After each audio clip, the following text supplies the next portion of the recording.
Good morning dear students. आज हम भारत और पाकिस्तान संबंधों के बारे में पढ़ेंगे। भारत व पाकिस्तान आरंभ से ही यानी शुरुआत से ही जब से पाकिस्तान एक अलग देश बना, आपको पता है पाकिस्तान भारत से अलग होकर एक देश बना है। जब से पाकिस्तान एक अलग देश बना है, स्टार्टिंग से ही शुरुआत से ही भारत और पाकिस्तान के संबंध हमेशा तनावपूर्ण रहे हैं। यानी आप कह सकते हो भारत और पाकिस्तान के संबंध कभी अच्छे नहीं रहे, हमेशा इनमें तनाव रहा है। हमेशा कभी बहुत अच्छे संबंध इनके नहीं रहे हैं, पूरा का पूरा ही। ये नहीं है कि कभी अच्छे रहे कभी बुरे, हमेशा ही तनावपूर्ण रिलेशन रहा है भारत और पाकिस्तान का। अब इसमें पूरे टॉपिक में डियर स्टूडेंट्स कुछ ज़्यादा तो टेंशन की तो बात है नहीं, कभी ये तो बताना ही नहीं यहाँ अच्छे रिलेशन हो गए, तो लगभग खराब ही खराब रहा है। नाम मात्र का कभी कभी दो चार पॉइंट्स आपको ऐसा लगेगा कि हाँ भाई संबंध अच्छे बनाने की कोशिश की जा रही है, संबंध अच्छे बनाने की कोशिश की गई है, बट संबंध अच्छे कभी हुए नहीं हैं। और इसकी कहानी शुरुआत से ही बहुत नेगेटिव तरीके से आगे बढ़ती है भारत और पाकिस्तान संबंधों की। तो इसको स्टार्ट करते हैं। देखिए 1947 में ही पाकिस्तान की सहायता से कबायली लोगों ने, ट्राइब्समैन, जो पाकिस्तान वाले एरिया में कुछ ट्राइब वाले लोग रहते थे, कुछ कबायली लोग रहते थे। ट्राइब्स नहीं होते, जनजाति लोग। पाकिस्तान के लोगों ने क्या किया, उन लोगों को उकसाया, उनको हथियार दिए, पैसे दिए, उनको कहा जाकर कश्मीर पर आक्रमण करो। उस टाइम पर कश्मीर के राजा हरी सिंह थे। तो शुरुआत से ही देख लो 1947 में ही भारत और पाकिस्तान का युद्ध हो जाएगा, क्योंकि जो कश्मीर का राजा है हरी सिंह, जब वो भारत से हेल्प मांगेगा तो भारत की तरफ से सरदार वल्लभ भाई पटेल ये कहेगा कि भारतीय सेना राजा हरी सिंह की हेल्प तभी करेगी जब वो लिख कर देगा कि हाँ भाई हम भारत में शामिल होना चाहते हैं। और फिर कश्मीर के राजा हरी सिंह ने लिख कर दे दिया कि हम भारत में शामिल होना चाहते हैं, हमारी रक्षा करो। फिर भारतीय सेना ने क्या किया, भारतीय सेना और पाकिस्तान का युद्ध होगा। सोचिए, शुरुआत से ही तनाव का माहौल, पाकिस्तान की ये नीच हरकत शुरुआत से ही भारत पे आक्रमण करवा रहा है, और डायरेक्ट खुद ना करके कबीले वाले लोगों की हेल्प ले रहा है। और फिर क्या होता है, भारत ने पाकिस्तान के विरुद्ध यूएनओ में शिकायत कर दी। सोचिएगा, जब 1947 में भारत और पाकिस्तान की जब लड़ाई हुई, तो उस लड़ाई में भारत बहुत अच्छी पोजीशन में था।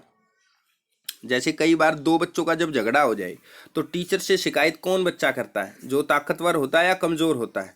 जब दो बच्चे लड़ रहे होते हैं आपस में, तो जो बच्चा लड़ाई में हार रहा होता ना, वो जाकर टीचर से शिकायत करता। तो ये बात तो समझ में आती है।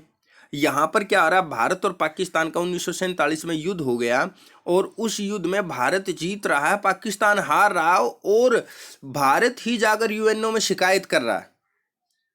ये तो बहुत ही गजब बात हो गई है। ये पंडित नेहरू का गलत फैसला था, यूएनओ में जाने की बात कहना गलत फैसला था, और ये फैसला यूएनओ में चला गया। आज तक इस समस्या का समाधान नहीं हो पाया। यूएनओ में मामला गया जरूर, पर यूएनओ प्रॉब्लम का कोई समाधान थोड़ा ही कर पाया। यूएनओ आज तक भी कश्मीर का जो मुद्दा है, उस मुद्दे का समाधान नहीं कर पाया है। 1947 में जब रिलेशन इतने नेगेटिविटी के साथ स्टार्ट हुए, और आपको पता होगा उससे 1960 में सिंधु नदी समझौता, सिंधु नदी के ऊपर पानी को बंटवारा को लेकर भी दोनों देशों में तनाव आ चुका है। वर्ल्ड बैंक की सहायता से 1960 में सिंधु नदी जल समझौता हुआ। 1960 के बाद 1965 में फिर भारत और पाकिस्तान का युद्ध हो गया, क्योंकि 1962 में 1962 में भारत और चीन का युद्ध हुआ था, जिसमें भारत हार गया था। तो ऐसा करने से पाकिस्तान ने सोचा, अच्छा भारत को तो आराम से हराया जा सकता है। 1965 में क्या होता है, भारत और पाकिस्तान का युद्ध होता है, और इस युद्ध में हार जाता पाकिस्तान, पाकिस्तान की हार होती है। और फिर क्या होता है, जब भारत और पाकिस्तान के बीच में 1965 में युद्ध होता है, तो इस दोनों देशों के बीच में समझौता करवाता कौन, सोवियत संघ, यूएसएसआर यानी रशिया भारत और पाकिस्तान के बीच में समझौता करवाता है। और वो समझौता देखिए 65 में युद्ध हुआ, समझौता 1966 में हो रहा है। जैसे ही 66 वाला साल स्टार्ट हुआ है, जनवरी में ही क्या हो रहा है, 10 जनवरी 1966 को ही ताशकंद समझौता होगा। यानी भारत पाकिस्तान युद्ध जो हुआ था 1965 में, उसके जस्ट बाद आप देख रहे हो ताशकंद समझौता हो रहा है। ताशकंद वर्तमान में उज्बेकिस्तान में है। कौन से देश में है? उज्बेकिस्तान। और उज्बेकिस्तान पहले सोवियत संघ का ही पार्ट था। और जो ये समझौता हुआ था, इसमें भारत की तरफ से कौन प्रधानमंत्री थे? उस टाइम पर लाल बहादुर शास्त्री प्रधानमंत्री थे भारत के, और पाकिस्तान की तरफ से वहां के जनरल अयूब खान वहां के प्रधानमंत्री थे। अयूब खान और लाल बहादुर शास्त्री। और दुर्भाग्य से उसी मीटिंग के उसी दिन लाल बहादुर शास्त्री की असंदिग्ध हालातों में मृत्यु भी हो गई थी। 1971 की अगर हम बात करें तो 1971 में भारत और पाकिस्तान का फिर युद्ध हो गया और बांग्लादेश एक नया देश बना। उस टाइम पर भारत की प्रधानमंत्री इंदिरा गांधी थी और भारतीय सेना ने ऑपरेशन ट्राइडेंट चलाया था 1971 के युद्ध में। और 1971 का जो युद्ध होगा उसमें भारत की फिर जीत होती है, बांग्लादेश को एक नया देश बनाया जाता है। बांग्लादेश को बनाने में भारत का बड़ा योगदान है। और फिर क्या होता है? फिर शिमला समझौता होता है, यानी हर युद्ध के बाद एक समझौता होता है। यानी 3 जुलाई 1972 को, याद रखना 71 में युद्ध होता है, युद्ध सबको याद रहता है, 71 से अगला 72, बस ऐसे याद रखो। तो अगले ही साल यहाँ पर समझौता होगा, 3 जुलाई 1972 को समझौता होता है। इंदिरा गांधी और भारत की तरफ से इंदिरा गांधी थी और पाकिस्तान के जो प्राइम मिनिस्टर थे ये जुल्फिकार अली भुट्टो, इनके बीच में शिमला समझौता होता है। ठीक है। और इसके बाद एक पॉइंट याद रखना आप, ये वाला पॉइंट, समझौता एक्सप्रेस। आपको पता होगा ये इंदिरा गांधी का ही टाइम है।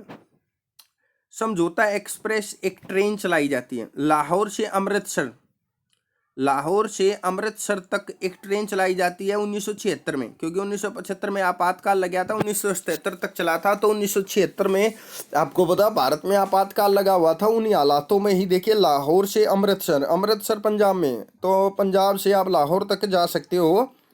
यानी समझौता एक्सप्रेस एक ट्रेन चलाई गई। सोचिएगा 1994 में बाद में इस जो ट्रेन थी ये जो अमृतसर से जाती थी, तो उस ट्रेन का जो थोड़ा सा चेंज किया गया, वो ट्रेन भारत में नहीं, बाघा बॉर्डर के पास अटारी से लाहौर तक ये ट्रेन जाने लगी।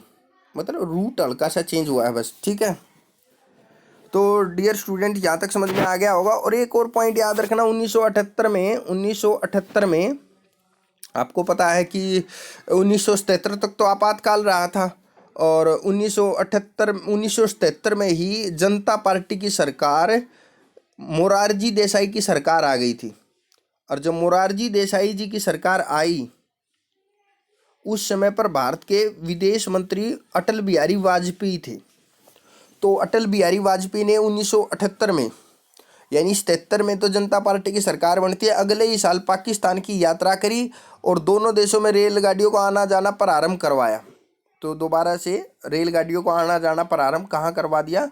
तो अच्छे रिलेशन बनाने की कोशिश की जा रही है अटल बिहारी वाजपेयी के द्वारा, यानी मोरारजी देसाई सरकार के द्वारा, पर ऐसा कुछ हो नहीं पाया। 1981 में पाकिस्तान ने पहली बार भारत में आयोजित व्यापार मेले में भाग लिया। देखिए 78 की बात हो रही थी, 1978 में अटल बिहारी वाजपेयी गए थे। 1981 में, अब याद रखना, अब 81 में पाकिस्तान ने पहली बार भारत में एक व्यापार मेले का आयोजन किया जा रहा है। उस व्यापार मेले में पाकिस्तान भाग ले रहा है।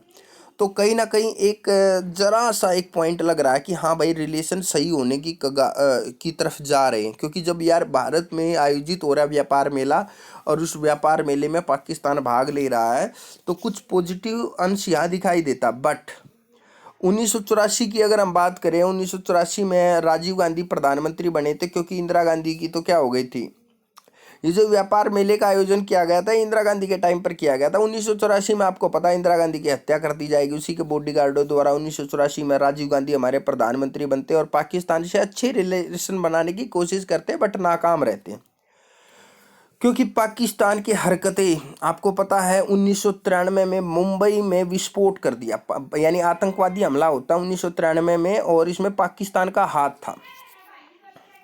और याद रखना एक और इम्पोर्टेंट पॉइंट है, India granted MFN status to Pakistan, ये वाला पॉइंट पढ़ना इम्पोर्टेंट है।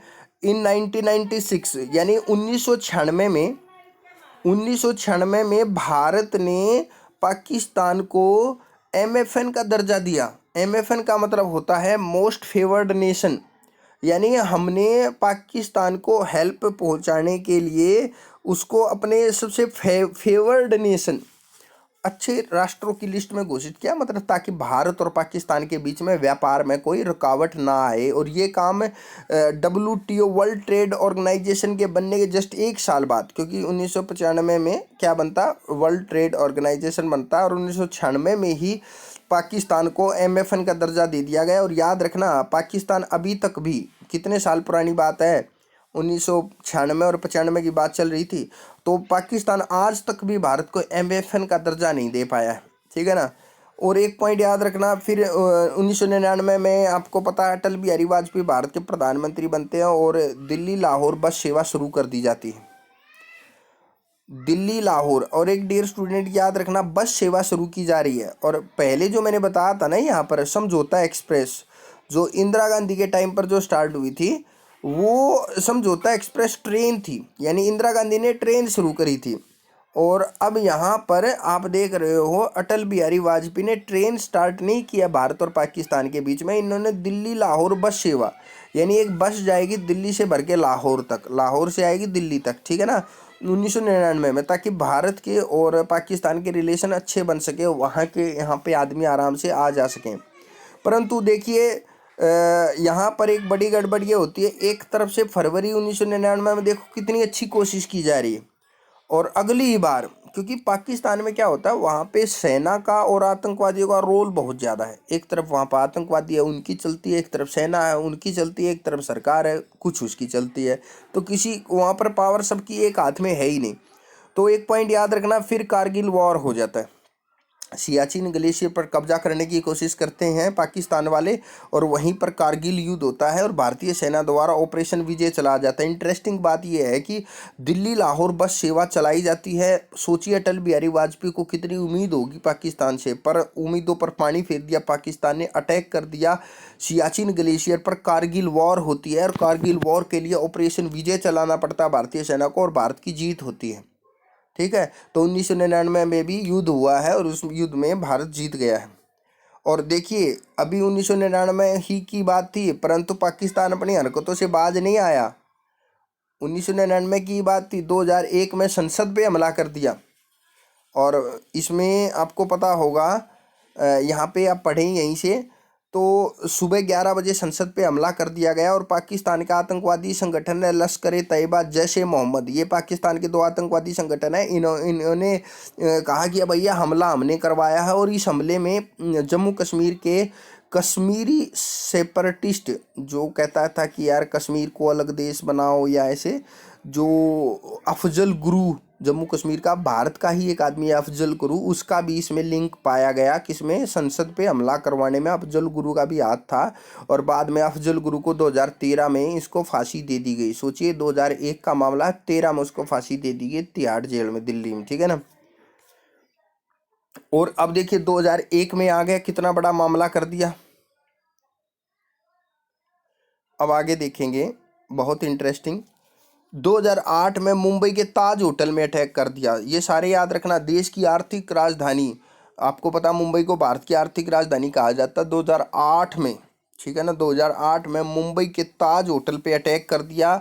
और इसको 26/11 हमला भी बोलते हैं, क्योंकि 26 तारीख को नवंबर के महीने में, यानी 11वें महीने में, 11वें महीने में, और 26 तारीख को ये हमला हुआ। तो 26/11 हमला, 26/11 हमला इसको बोला जाता है। तो 2008 में ये हमला हुआ था ताज होटल पे, आतंकवादी हमला करवा दिया पाकिस्तान ने। तो अच्छे रिलेशन कैसे बनेंगे, बार बार तो आतंकवादी घटनाएं करवाता रहता है। और आप सोचिएगा 2016 में क्या करवाया गया, आपको पता होगा कि जम्मू कश्मीर में एक जगह का नाम है उरी, 2014 में अपने प्रधानमंत्री बने थे नरेंद्र मोदी, ठीक है ना, नरेंद्र मोदी भारत के प्रधानमंत्री थे।